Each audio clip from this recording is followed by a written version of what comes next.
हम जैन विश्व भारती लाडनू तुलसी अध्यात्म निडम के तत्वाधान में 16वें प्रेक्षा ध्यान शिविर का आयोजन किया गया। आचार्य श्री तुलसी के सानिध्य में प्रवचन सुनिए। युवाचार्य श्री महाप्रज्ञ जी द्वारा प्रदत्त विषय श्वास पर अनुशासन, दिनांक 7 सितंबर 1980।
ज्योतिपुंज गुरुदेव। ज्योति की साधना करने वाले साधक का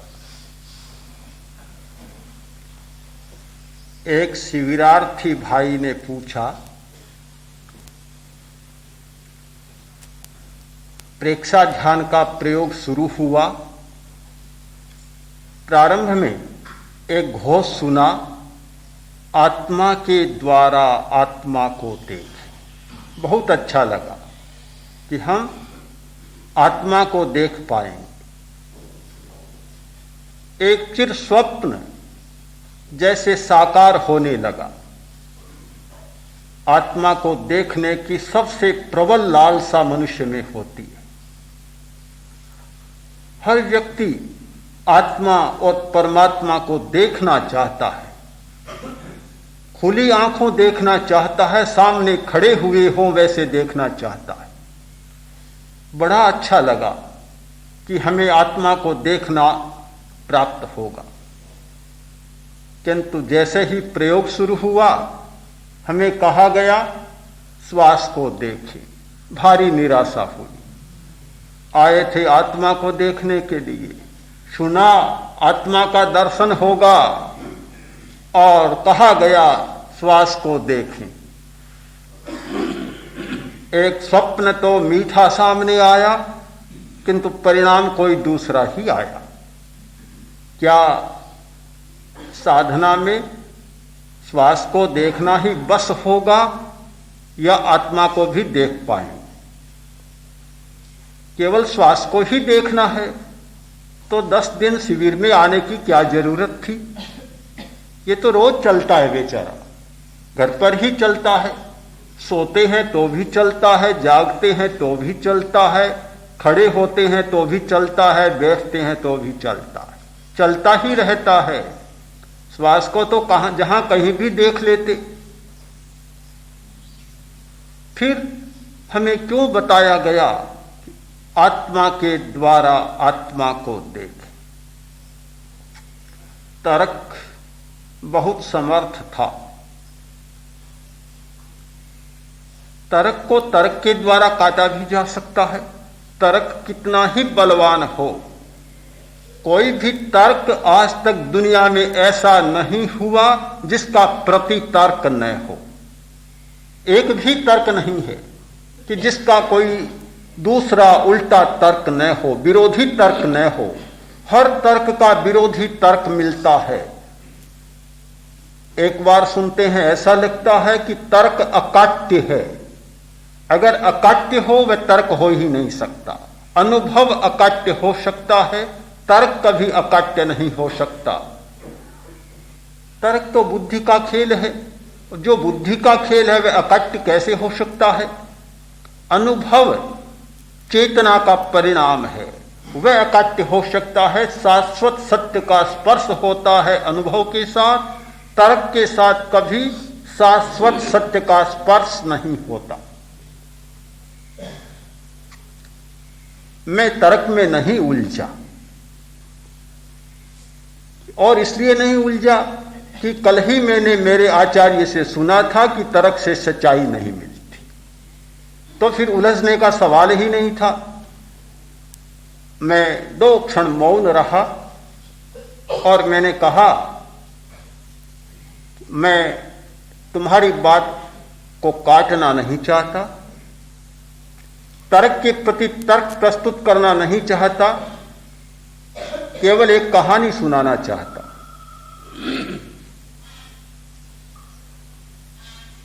और इसलिए कि तर्क बड़ा नीरस होता है, कहानी सरस होती है। जब हम सरसता की बात कर रहे हैं तो फिर नीरस तर्क को बीच में क्यों लाए? यह तुम्हारा प्रश्न इसलिए उठा कि तुम नियम को नहीं जानते। नियम को नहीं जानते। अगर नियम को जान लेते तो यह प्रश्न तुम्हारे लिए पहेली नहीं बनता। जब तक हम नियमों को नहीं जानते तब तक हर बात हमारे लिए समस्या बन जाती। आदमी दौड़ता है, पीछे कुत्ता भी दौड़ता है। आदमी इसलिए दौड़ता है कि कुत्ते के से भागता है, डरता है और पिंड छुड़ाने के लिए भागता है। पीछे पीछे कुत्ता दौड़ता है, आगे आदमी दौड़ रहा है, पीछे कुत्ता दौड़ रहा है। पर क्यों दौड़ रहा है? नियम तो जान ले। अगर नियम जाने तो दौड़ने की जरूरत नहीं। आदमी भय के मारे दौड़ता है, और जब आदमी ज्यादा डरता है, भय ज्यादा होता है, तो एड्रीनल ग्रंथि का स्राव बढ़ जाता है, और वह एड्रीनेलिन जितना बढ़ता है उसकी गंध कुत्ते को आती है। कुत्ता गंध के पीछे दौड़ता है, आदमी के पीछे कुत्ता नहीं दौड़ता, वह गंध के पीछे दौड़ता है। जब खड़ा हो जाता है कुत्ता भी खड़ा हो जाएगा, काटने नहीं भी आए पर खड़ा हो जाएगा। नियम को नहीं जानते, दौड़ते ही चले जाते हैं। अरे दौड़कर तो पीछे तुम बुला रहे हो उस कुत्ते को। तुम्हारी गंध, एड्रिनल उपवृक्क ग्रंथि के स्राव की गंध उसको बुला रही है, बेचारा दौड़ेगा। खड़े हो जाओ, फिर कोई नहीं दौड़ेगा पीछे। आदमी खड़ा होना नहीं जानता, इसलिए सब पीछे दौड़ रहे हैं। अगर खड़ा होना सीख जाए, जान जाए, तो कोई भी पीछे नहीं दौड़ेगा। स्वयं खड़ा और सब दूसरे खड़े हो जाएंगे। हम नियम को नहीं जानते। 10वें कालिक सूत्र पढ़ा, उसमें एक श्लोक है, हथ संजय पाय संजय, बाह्य संजय संजय इंद्रिये, अज्झपरये सुसमाहि अप्पा।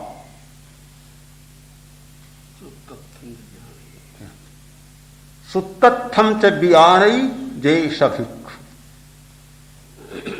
श्लोक पढ़ा तो लगा कितनी छोटी छोटी बातें कही गई। हाथ का संयम करो, पैर का संयम करो, वाणी का संयम करो। ये तो बहुत साधारण बातें हैं, किंतु नियम का पता चला तो लगा कितनी महत्वपूर्ण बातें हैं।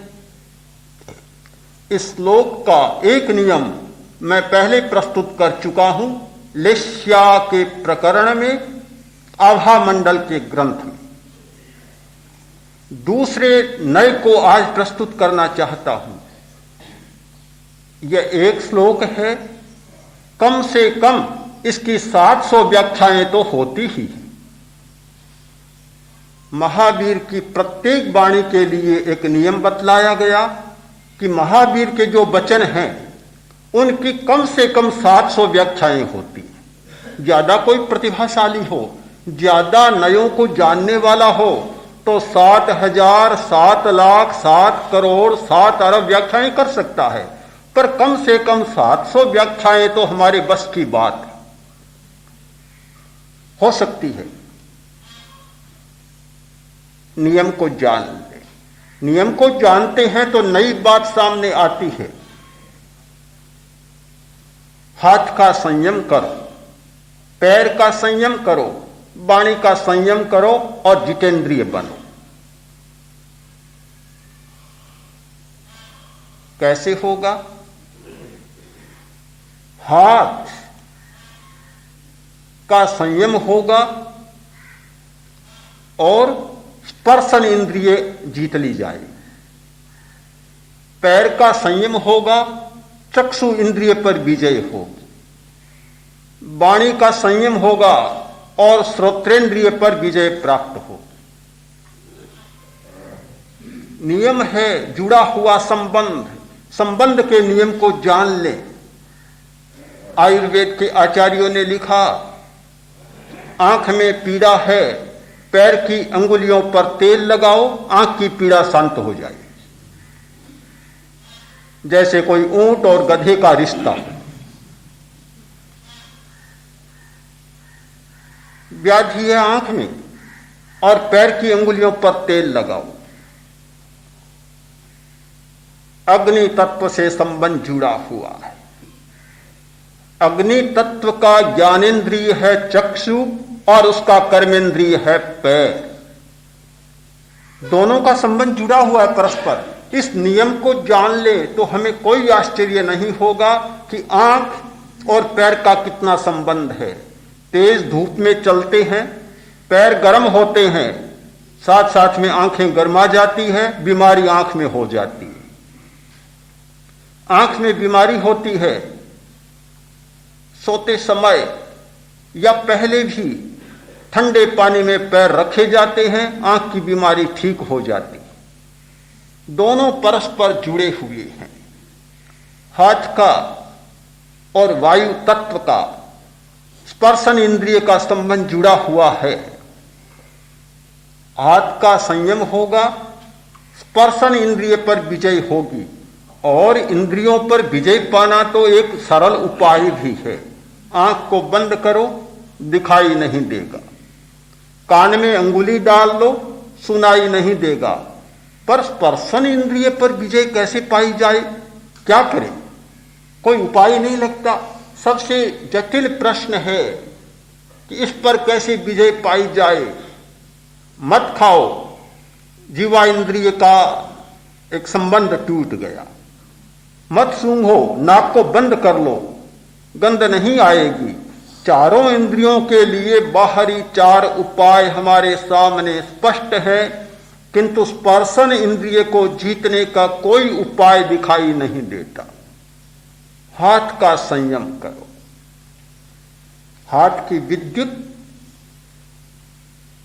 जो भीतर की ओर प्रवाहित होगी, उल्टी प्रवाहित होगी, स्पर्शन इंद्रिय पर विजय होने लग जाएगी। वायु तत्व का संबंध है स्पर्शन से और वायु तत्व का संबंध है हमारे हाथ से। जिनको वायु की बीमारी ज्यादा होती है या ध्यान के समय वायु ज्यादा सताने लगता है, ज्यादा चंचलता आने लगती है, तो एक मुद्रा की जाती है वायु विजय के लिए कि अंगूठे के निचले पोरे पर इस पास वाली अंगुली को लगा दें और इस मुद्रा में बैठ जाएं, वायु का प्रकोप कम होने लग जाए। हाथ का संयम स्पर्शन का संयम हो जाएगा, पैर का संयम, आंख का संयम हो जाएगा, वाणी का संयम, श्रोत्रेंद्रिय का संयम हो जाएगा। आकाश तत्व से संबंध है कान का और उसका कर्मेंद्रिय है वाणी। यदि हम इन नियमों को जान लेते हैं तो हमारी धारणा ही दूसरी बन जाती है। जब तक हम नियमों को नहीं जानते हमें बहुत छोटी बातें लगती है कि हाथ का संयम करो, पैर का संयम करो, वाणी का संयम करो। क्या हाथ का संयम क्या करें? न हिलाएं, स्थिर रखें, बस। इससे क्या हुआ? कोई मारते थोड़े ही है, किसी को चांटा तो नहीं मार रहे हैं हाथ से, फिर क्या संयम करें? पैर का क्या संयम करें? लात तो किसी को नहीं मार रहे हैं, कोई भी शिष्ट आदमी किसी को लात नहीं मारता पैर से, हाथ से चांटा भी नहीं मारता सभ्य आदमी, तो फिर क्या संयम करें?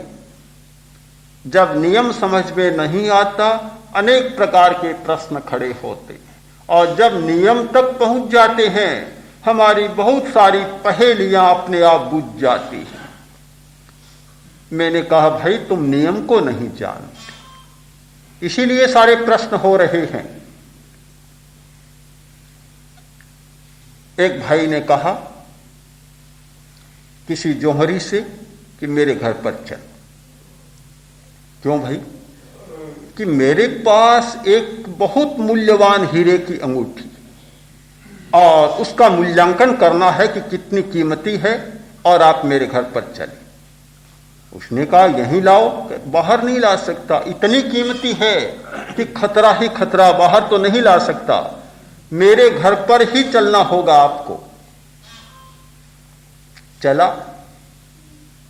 आया, बड़ा रईस आदमी था।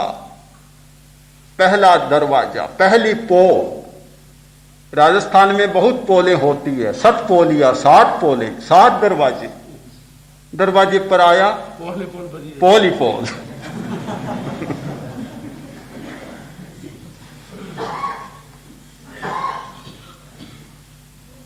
और बोला देखिए ये राजस्थानी शिल्प, ये कारीगरी, कितनी बड़ी कारीगरी, शिल्पकार ने कितना गजब ढाया है। देखा,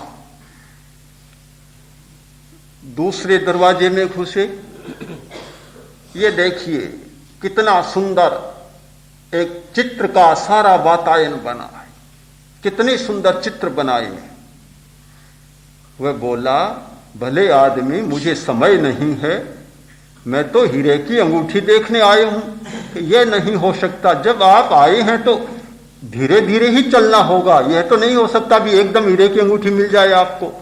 अगर घर के बाहर लाकर दिखानी होती तो आपके घर पर ही ले आता। यह तो ऐसा नहीं होगा, जब मेरे घर पर आप आ ही गए तो आपको सब कुछ देखना होगा। 5-10 मिनट लगा दिए, फिर आगे बढ़े, तीसरा दरवाजा आया तो देखिए स्थापत्य का बेजोड़ नमूना। स्थापत्य, ऐसा स्थापत्य को दुनिया में देखने को नहीं मिलेगा। वह दिखाने लग गया, 5-10 मिनट और लगा दिए, दिखाता गया, 7 दरवाजे पार किए, घंटा भर तो बिता दिया।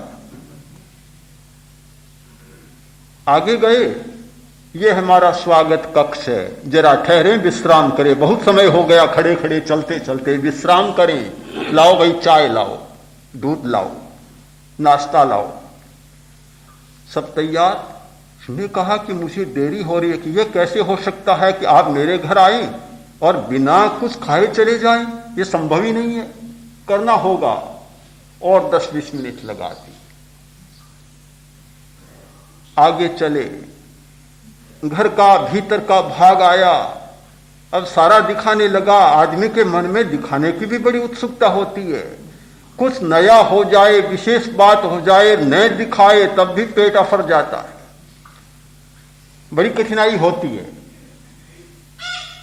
दिखाने लगा,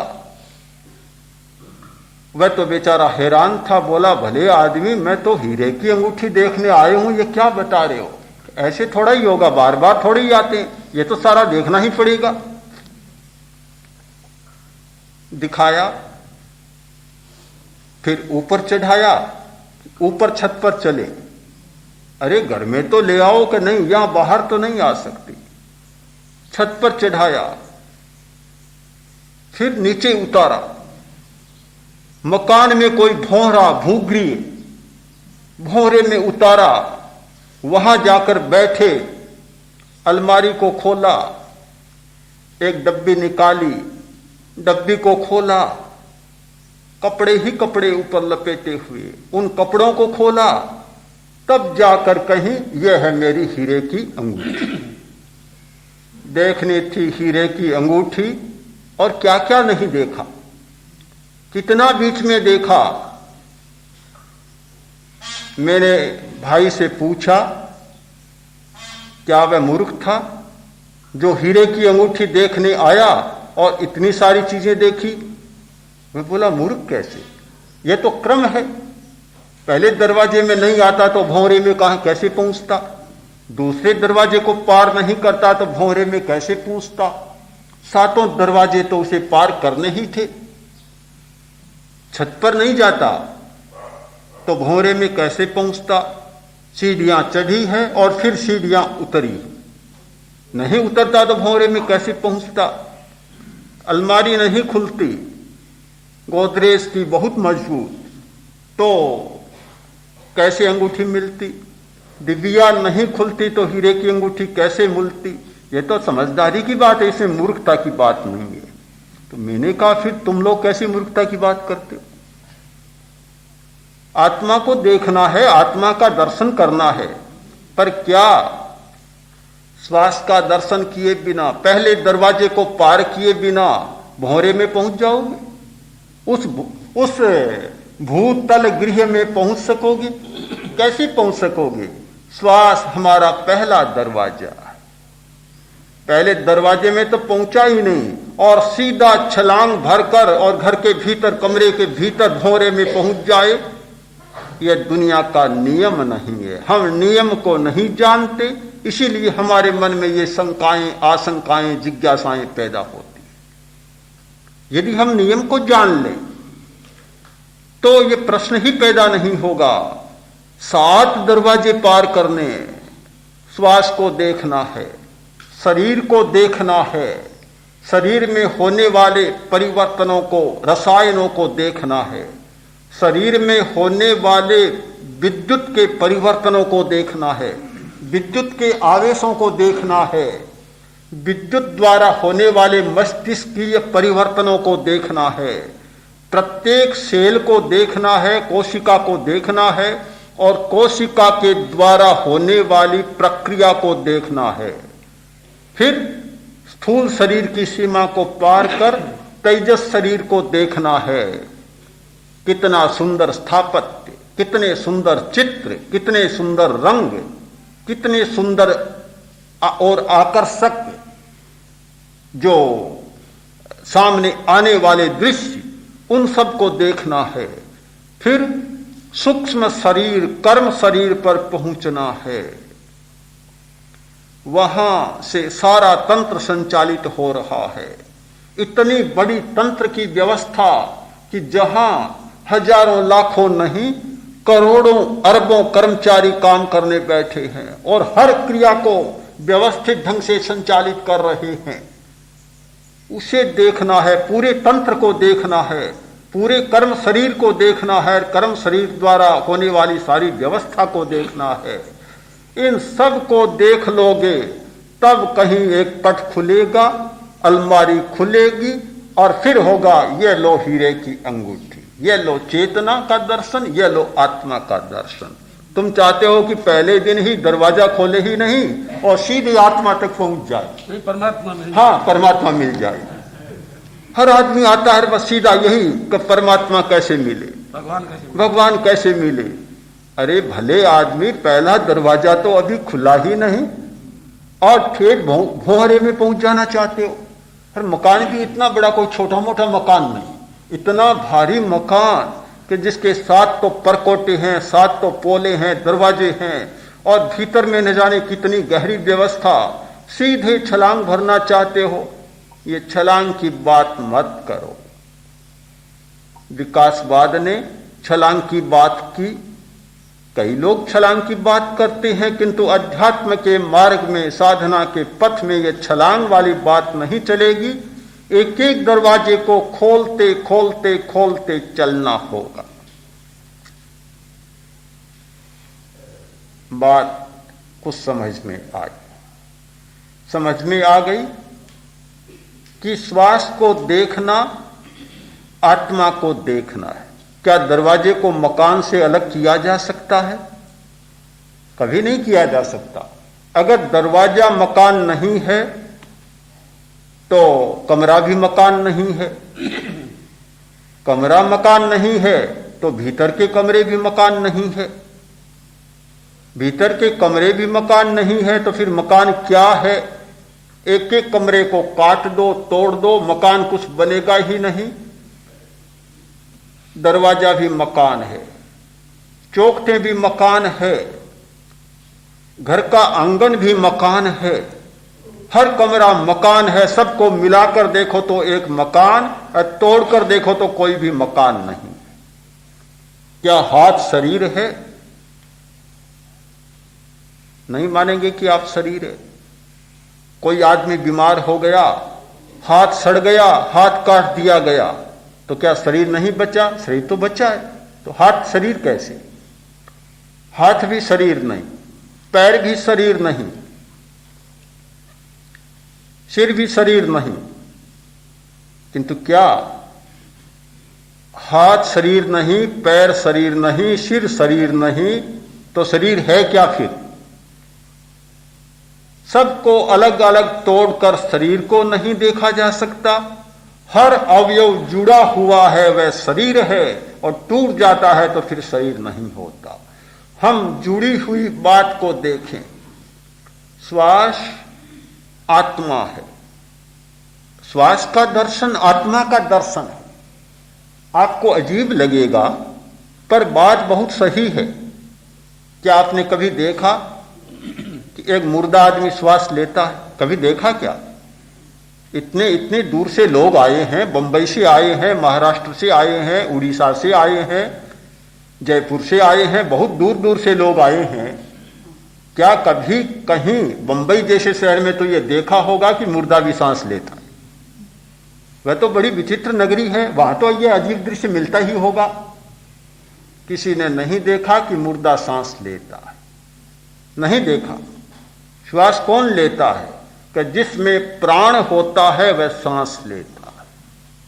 प्राण किसमें होता है? कि जिसमें चेतना होती है। चेतना उसमें होती है जिसमें आत्मा होती है। आत्मा के बिना चेतना नहीं, चेतना के बिना प्राण नहीं, और प्राण के बिना श्वास नहीं। यह श्वास चल रहा है, किसके द्वारा चल रहा है? आत्मा के द्वारा चल रहा है। आत्मा निकल जाए, श्वास भी बंद हो जाए, तो क्या आत्मा के द्वारा जो चीज हिल रही है उसे देखना आत्मा को देखना नहीं है?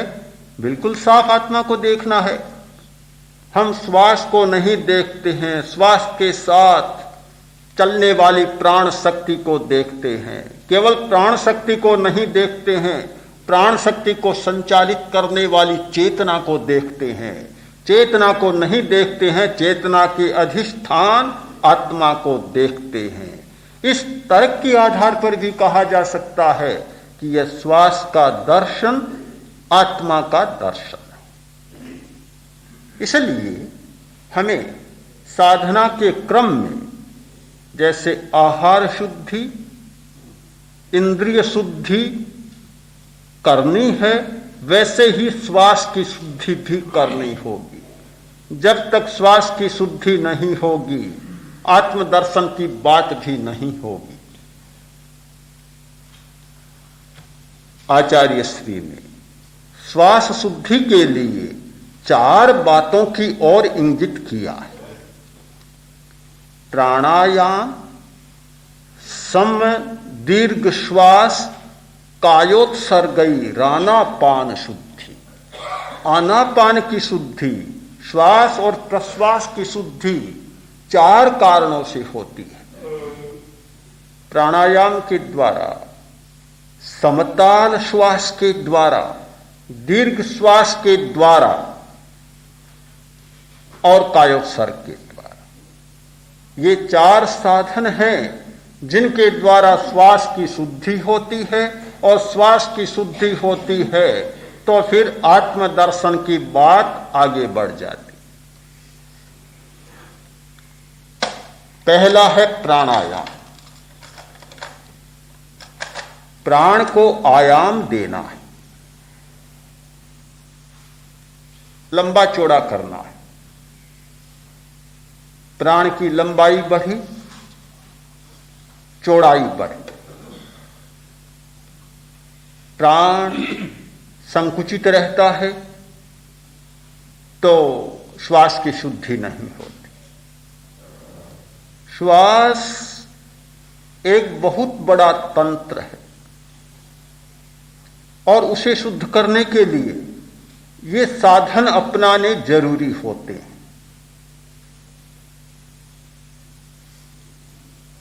श्वास हमारे व्यक्तित्व के दोनों पहलुओं को बलवान बनाता है, संतुलित बनाता है।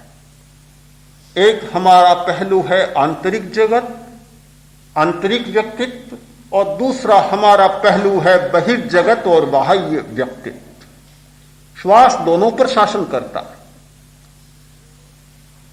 भीतर के जगत को प्रभावित करता है और बाहर के जगत को प्रभावित करता है। एक मध्य सेतु है, जिसने इस श्वास का सही मूल्य नहीं समझा, वह अगली बातों को नहीं समझ सकता। मस्तिष्क का संतुलन करना चाहे, श्वास के बिना संभव नहीं हो सकता। शरीर और मन का संतुलन करना चाहे, श्वास के बिना नहीं हो सकता। इसलिए प्राणायाम भी बहुत जरूरी है। समताल श्वास और दीर्घ श्वास। सबसे पहले हमारा प्रयोग होता है दीर्घ श्वास का।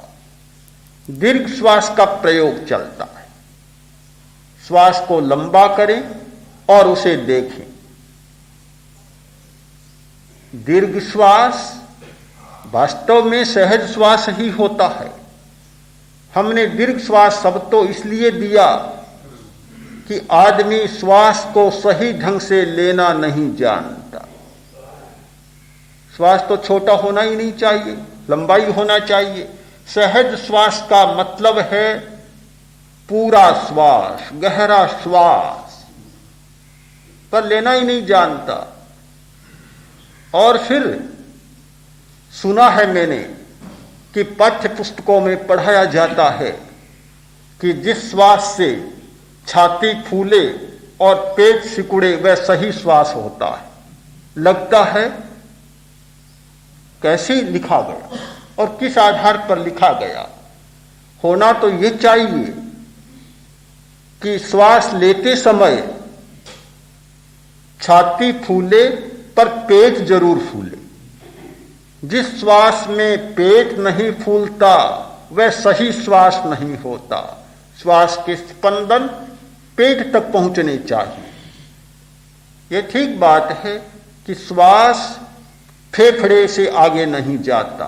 फेफड़े के आगे एक मांसपेशी है डायाफ्राम, जिसे तनुपट कहा जाता है। उसके आगे श्वास को जाने का कोई रास्ता नहीं है, पर उसका दबाव आगे तक पहुंचता है और वह नाभि तक पहुंचता है। बच्चे को देखा होगा श्वास लेते समय, जब बच्चा श्वास लेता है, सोया हुआ बच्चा है, एकदम पेट फूलता है। बच्चे का श्वास सही श्वास होता है। आदमी जैसे जैसे बड़ा होता है, जैसे जैसे भावनाओं से भरता है, समझदार होता है, जैसे जैसे आवेगों और आवेशों से भरता है, वैसे वैसे श्वास छोटा होता चला जाता है, गलत होता चला जाता है। भावनाओं का, आवेगों का, आवेशों का श्वास के साथ गहरा संबंध है।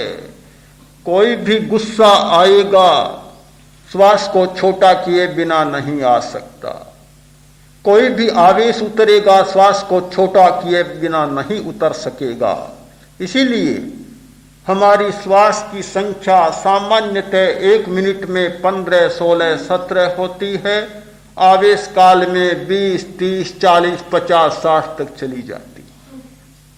यह नियम है कि श्वास को छोटा करना ही होगा आवेश को उतरने के लिए, अन्यथा उसे पृष्ठभूमि नहीं मिलेगी, आधार नहीं मिलेगा, बेचारा आवेश कैसे उतरेगा। आप दीर्घ श्वास का प्रयोग करें, आवेश उतर ही नहीं सकता। तभी उतरेगा कि श्वास को आप छोटा कर दें। आदमी जैसे जैसे बड़ा होता है श्वास को छोटा करता चला जाता है, गलत श्वास लेता है, इसलिए फिर से सिखाना पड़ता है कि दीर्घ श्वास लें। आश्चर्य होता है, बड़े बड़े लोग जो 50 वर्ष को पार कर गए, बहुत सारे सीए हैं, जज हैं, वकील हैं, इंजीनियर हैं, उन लोगों को ये बचपन का पाठ पढ़ना पड़ता है कि दीर्घ श्वास लें। बड़ी अजीब कहानी है हमारे समाज की और बड़ी अजीब कहानी है हमारे विज्ञान की और विद्यालयों की, कि जो पाठ पहली कक्षा में पढ़ना चाहिए वह पाठ जीवन भर नहीं पढ़ा जाता,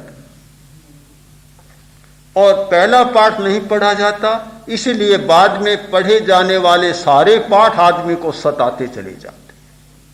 अगर पहला पाठ पढ़ लिया जाए तो शायद अगले पाठ सताए नहीं और ज्यादा लाभदायी बन जाए। पर बड़ी विचित्र बात है, इसीलिए तुलसी अध्यात्म नीडम के परिप्रेक्ष्य में प्रज्ञा प्रदीप के इस हाल में एक परिकल्पना की गई, आज के प्रत्येक आदमी को जीवन विज्ञान का पाठ पढ़ाया जाए। एक ग्रंथमाला तैयार की जा रही है, जीवन विज्ञान ग्रंथमाला।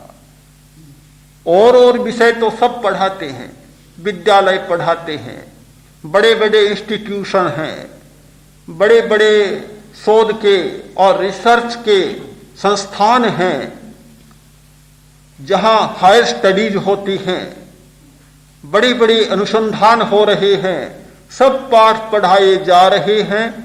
पर जीवन विज्ञान का बच्चा बेचारा इतना उपेक्षित है, उसे कोई पूछता ही नहीं, भी प्यास लगी हो तो जरा पानी तो पी लो, और सबको तो अतिरिक्त भोजन खिलाया जा रहा है, और इस बच्चे को कोई पानी पिलाने की बात भी नहीं सोच रहा है।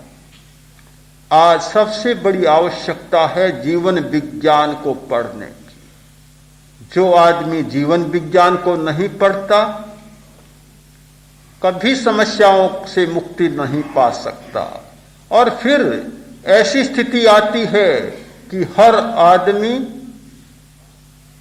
दूसरे के अधिकार को हड़पने की चेष्टा में है।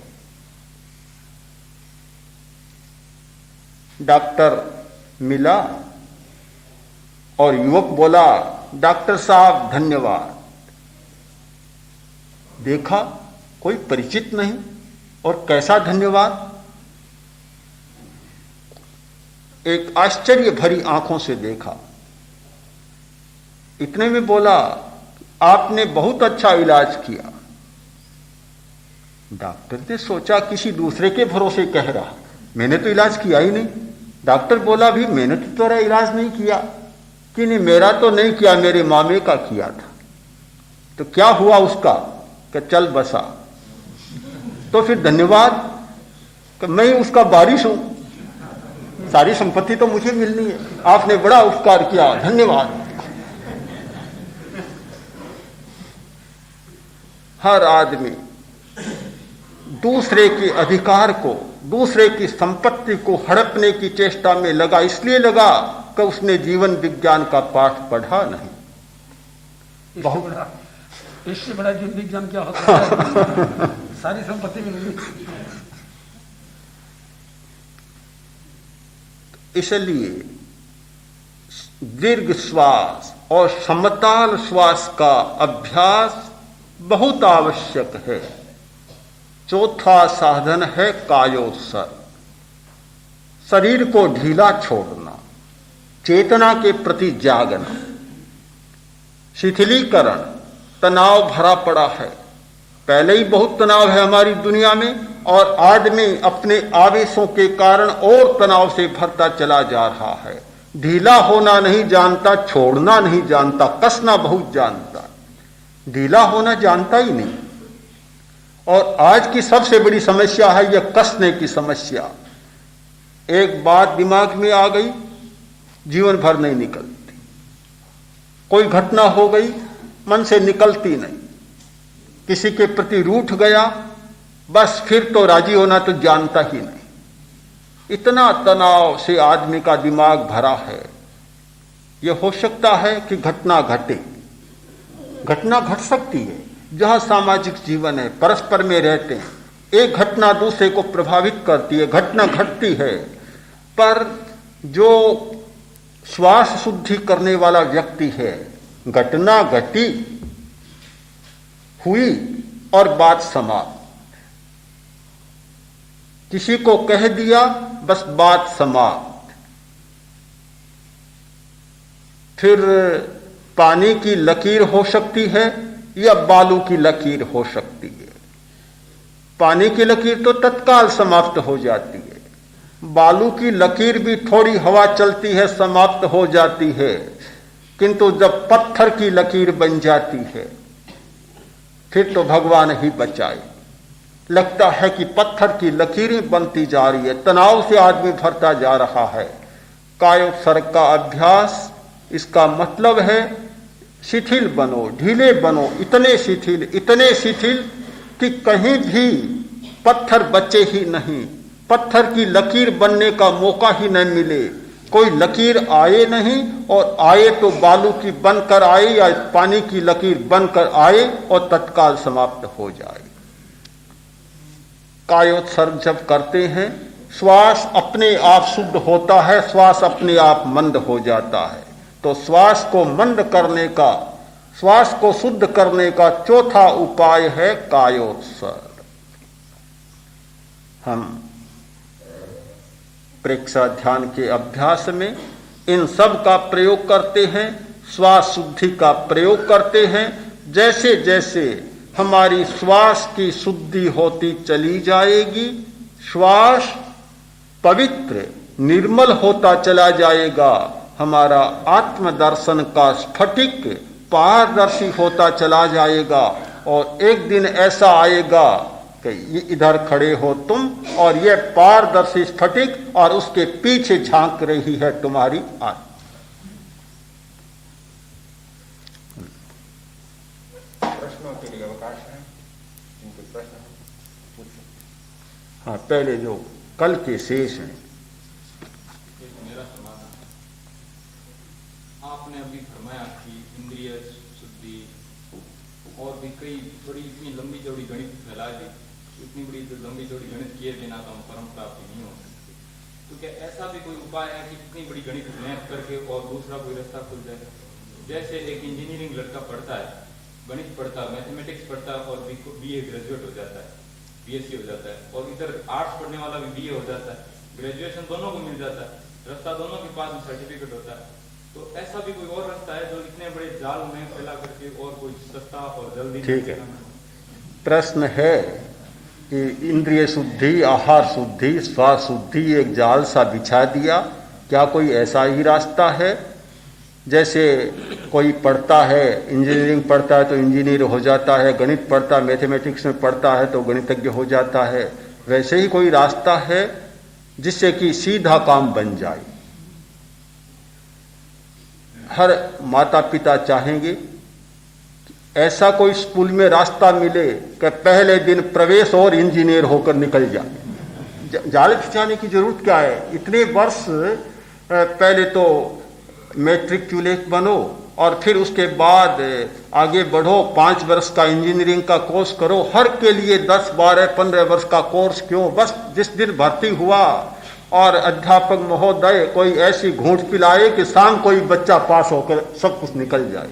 आज वो शाम को फसल काटो। हाँ, सुबह बीज बोए, इतना लंबा 4 महीना 6 महीना तक रुखाली करो, पशुओं से बचाओ, इतना जाल क्यों बिछाए? सुबह बीज बोया और शाम को फसल काट कर घर पर आ जाए। आज तक दुनिया में ऐसा हुआ नहीं। हर बात का एक क्रम होता है, वह क्रम है जाल नहीं, क्रम को पार करना ही पड़ेगा।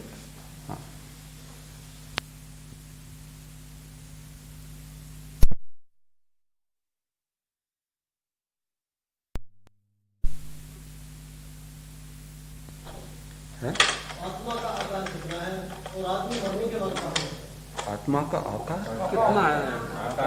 साइज प्रश्न है, आत्मा का आकार कितना है, मरने के बाद कहाँ जाता है? आत्मा का कोई आकार नहीं है, यह आकारातीत है और मरने के बाद कहाँ जाता है इसे आज जानने की जरूरत नहीं, जिस समय वह आएगा उस समय जान लिया जाएगा। हाँ, कल का भी और आज का भी प्रवचन एक मन में शंका खड़ा कर गया कि जहाँ जहाँ सांसारिक भोग है, सांसारिक विषय, वहाँ आदमी का मन लगता है और बड़ी रुचिपूर्वक जब वो भोग लेता है इंसान, तो उससे विरक्ति और आगे के भोग की कामना।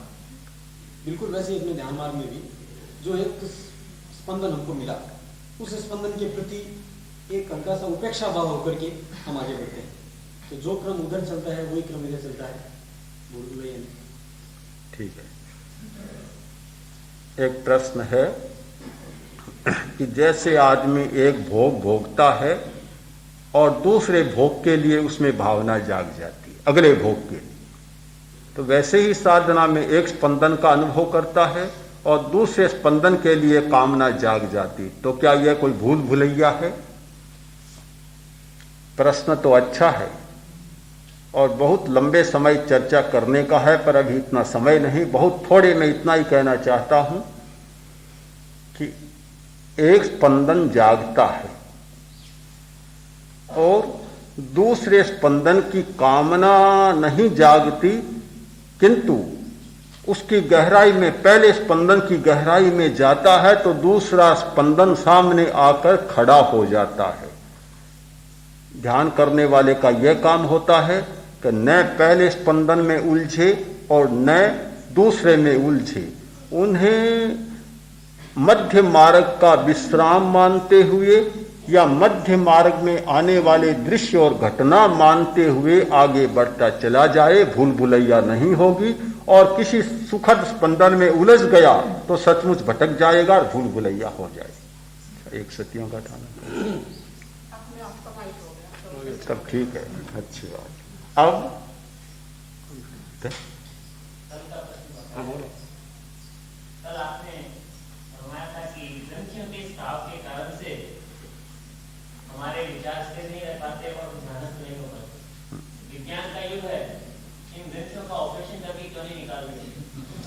और फिर जो इतना समय हम उनकी पर विजय प्राप्त करने की लगाते हैं, उस समय से हम ध्यानस्थ क्यों नहीं हो पाते?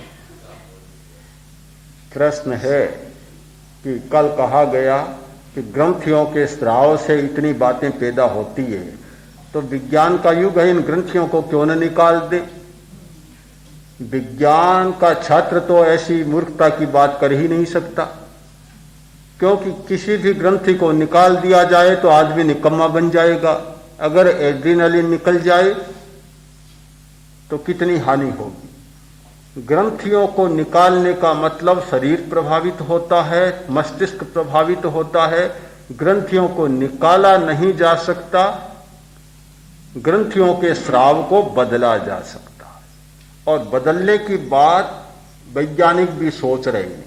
ऐसे बहुत सारे उपाय कर रहे हैं जिनसे बदलने की बात कर रहे हैं, किंतु बदलने की बात, उनकी बातें आज भी खतरे से खाली नहीं और ध्यान के द्वारा बदलने की बात खतरे से खाली है। इसलिए ध्यान के द्वारा बदलने की बात सोचे, निकालने की बात न सोचे।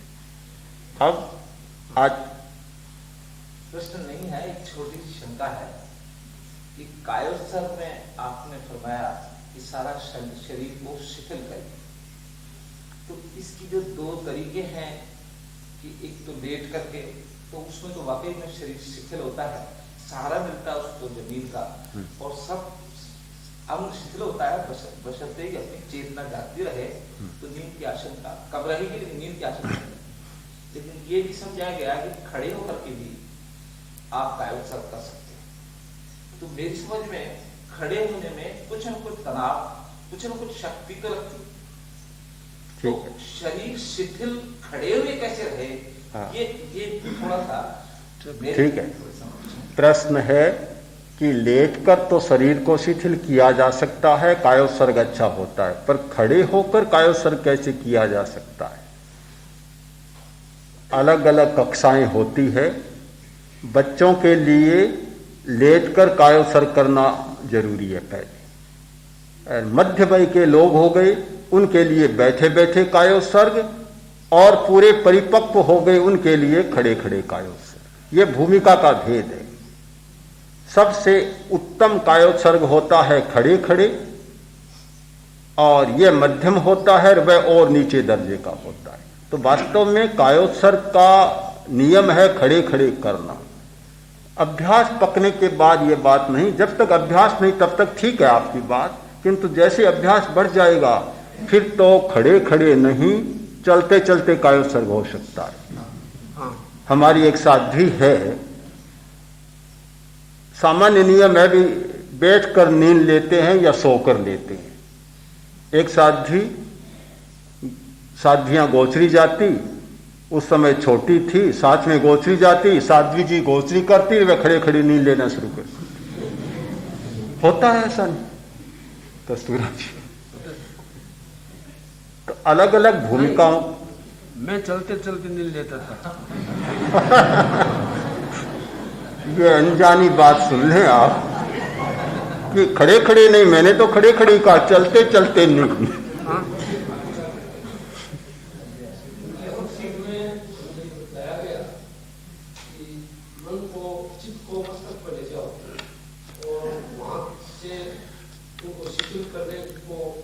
निर्देश दो और शिथिलता अनुभव करो। मस्तिष्क तो एक ऐसा भाग है जो बहुत कड़ा भाग है, और उसमें दिखाई तो कुछ नहीं पड़ता है। ठीक है। प्रश्न है, कायोत्सर्ग में कहा गया कि चित्त को मस्तिष्क पर ले जाओ, शिथिलता का सुझाव दो और उसका अनुभव करो, पर वह तो इतना कड़ा भाग है, किसको सुझाव दे, किसको? बात ठीक है, क्योंकि मस्तिष्क तो बड़ा कोमल है, पर एक दो हड्डियों के ढांचे में, इतने कड़े ढांचे में मढ़ा हुआ है कि जिससे पूरी सुरक्षा हो सके। इन हड्डियों को सुझाव नहीं देना है, सुझाव मस्तिष्क के ज्ञान तंतुओं को देना है। वे बहुत कोमल हैं, बड़े ग्रहणशील हैं। आप जिस प्रकार की भावना करेंगे, जिस प्रकार का चिंतन करेंगे, सोचेंगे, वे ज्ञान तंतु अपने आप पकड़ लेंगे। आप हड्डियों में न उलझे, ऊपर के कवर में न उलझे, पुस्तक का भीतर का पृष्ठ पढ़ना शुरू कर दें, समस्या हल हो जाएगी। अब आचार्य प्रवर का आशीर्वचन।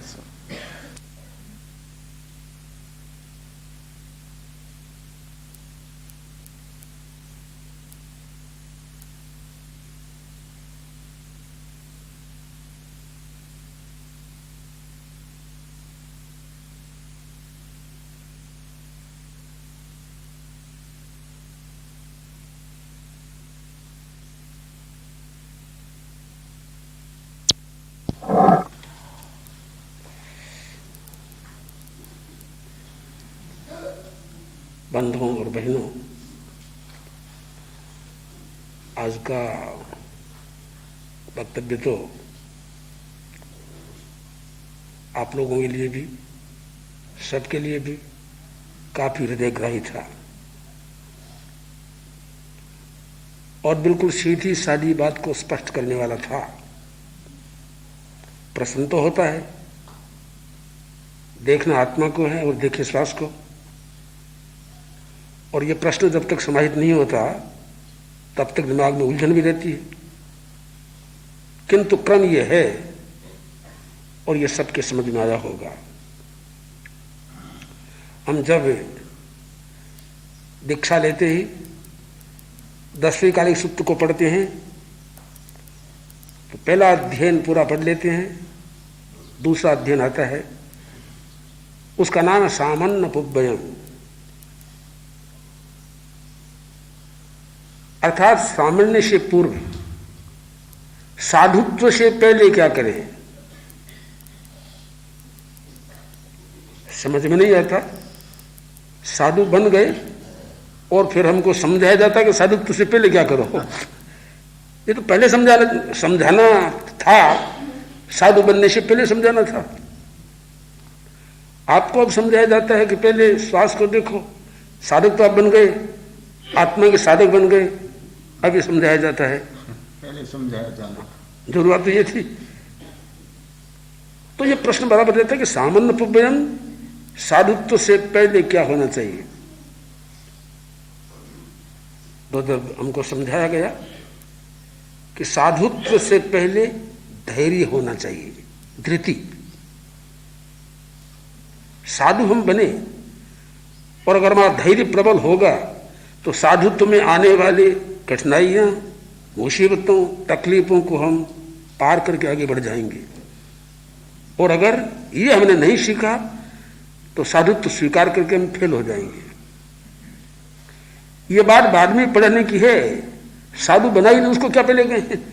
साधु हम बन गए, अब हमको अब देखो तुम साधु बन गए हो, इससे पहले क्या करना चाहिए तुमको, धैर्य सीखो। बड़ा सुंदर पाठ है वो, इतना सुंदर पाठ है कि धैर्य जिसने सीख लिया उसका साधुत्व, उसका सामान्य निरपवाद निराबाद चलेगा। और धैर्य नहीं सीखा, धृति हमारी प्रबल नहीं है, तो पये पये विषयंतो संकल्प प्रसंगो, पद पद पर, स्थान स्थान पर विचार प्राप्त हो जाएंगे, संकल्प विकल्प में उलझ के हम उलझ जाएंगे बिल्कुल। ठीक यही बात आज समझाई गई है कि आत्मदर्शन से पहले श्वास दर्शन करना होगा। और साथ में यही बतला दिया गया, श्वास दर्शन आत्मदर्शन का ही रूप है। आत्मदर्शन श्वास दर्शन से हो रहा है। जिसने श्वास का दर्शन कर लिया, श्वास को समझ लिया, कोई प्रश्न क्या करेगा, आत्मा क्या है, प्रत्यक्ष दिखाई दे रहा है। आत्मा के द्वारा ही तो श्वास का संचालन हो रहा है। बहुत सुंदर ढंग से इस बात को समझाया गया है और इतने सरल तरीके से समझाया गया कि छोटे छोटे साधक भी समझ सकते हैं।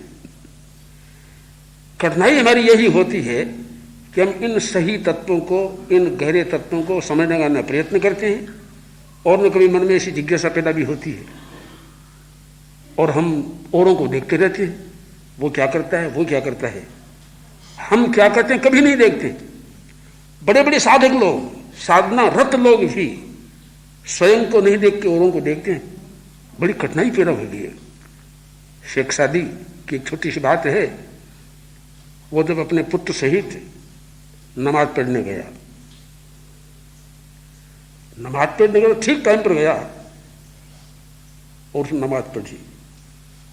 लड़का छोटा था, उसने साथ साथ नमाज पढ़ी। संस्कार होती है अपने अपने, पिता का संस्कार पुत्र में आता है और धार्मिक का संस्कार दूसरे धार्मिक में आता है। नमाज पढ़ के वापस आ रहे हैं तो वो लड़का क्या देखता है, अच्छे अच्छे मौलवी लोग, मुल्ला लोग, मुसलमान लोग नींद में गुर्राते ले रहे हैं। तो लड़के से रहा नहीं गए, उसने कहा, पापा जी ये कितने पापी लोग हैं, नमाज के समय में नींद ले रहे हैं, कितने पापी हैं। शेख सादी ने पीछे मुड़ के देखा और कहा, बेटे ये पापी नहीं, तुम पापी हो। ये क्या, मैं पापी कैसे हुआ? तुम नमाज पढ़ के भी औरों को देखते हो, अपने को नहीं देखते। ये क्या कर रहे हैं, ये पाप तुम कर रहे हो। लड़के की आंख खुल गई, कि हम धार्मिक है तो हमको अपने आप को तो देखें। हमारी वृत्ति है कि औरों को हम देखते हैं अधिक, अपने को नहीं देखते। तो ये कठिनाई, सबसे बड़ी कठिनाई हो रही है। इस कठिनाई को हम पार करें तो वास्तव में ही एक बहुत बड़ी समस्या का समाधान हो जाएगा। और ऐसे स्थलों में आने वाले लोग इसलिए प्रसन्न हो रहे हैं कि वहां आत्मदर्शन का सीधा रास्ता मिल रहा है। एक भाई मुझे सुना रहा था, मेरी मां अक्सर बीमार हो जाती है, शिविर में आ गई, बीमार नहीं हो रही है, 3 दिन में ठीक हो रही लगी। कारण क्या बना? बीमार इसलिए होती थी, शाम को कुछ भी खा लेती, कुछ भी खा लेती, तत्काल शरीर पर असर होता। यहां कुछ भी खाने को मिलता नहीं, समझ रही। अब क्या हुआ, उसके मन में ऐसा आया, कोई बड़ा सीधा रास्ता है, शाम को न खाना ही अच्छा है। तो उस माता के मन में आ गया, मैं शाम को मैं नहीं खाऊंगी। कैसा सीधा रास्ता मिला है।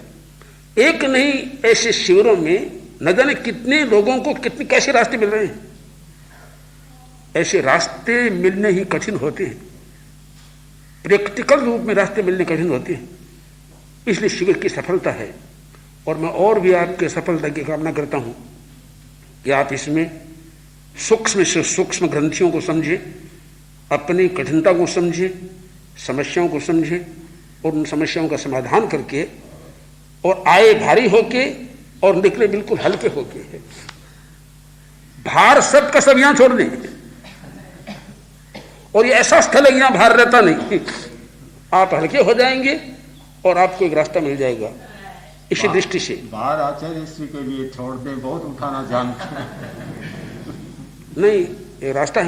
हम तो जब मांगते हैं, कानपुर में जब मैं गया पहली बार कानपुर में, तो ये सिंघानिया जी आपके परमपद सिंघानिया, वो पहली प्रथम मेरे संपर्क में आए और काफी निकट हो गए। उन्होंने कहा कि मैं कभी साधु संतों के पास जाता नहीं, मेरी रुचि नहीं, पता नहीं क्या हो गया आपके पास में आने से मेरी अभिरुचि बढ़ गई और आपको चतुर्मासी यहां करना चाहिए। तो प्रथम दिन स्वागत हुआ, स्वागत में प्रवचन हुआ, वक्तव्य मैंने एक मांग की कि भाइयों, मैं तो भिक्षु हूं, भिक्षा मांगने आया हूं, आप मुझे भिक्षा दोगे? लोगों ने कहा क्या मांगोगे? मैंने कहा हीरे पन्ने नहीं मांगूंगा, नोट रुपये नहीं मांगूंगा, आप लोगों की एक एक बुराई मुझे भेंट में दे दीजिए, मेरी झोली भर जाएगी और आप हल्के हो जाएंगे। पदमपद जी ने खड़े होकर कहा कि आज तक मैंने ऐसा भिक्षु नहीं देखा तो बुराइयों की भीख मांगने वाला हो।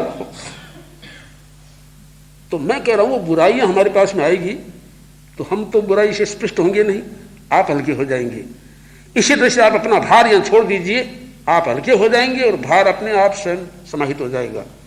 तो मैं स्वास्थ्य दर्शन की दृष्टि से सब लोगों को कहना चाहता हूं कि छोटी सी चीज है, इसको आप समझें और लाभान्वित हों।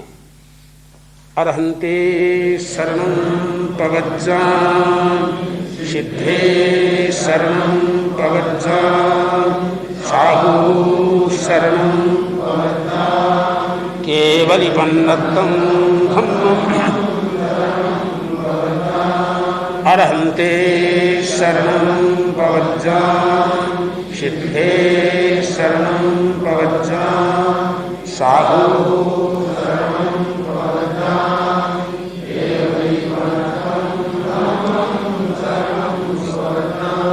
अरहंते शरणं प्रवज्जामि, सिद्धे शरणं प्रवज्जामि, साहू शरणं प्रवज्जामि, केवलिपन्नतं धम्मं शरणं प्रवज्जामि।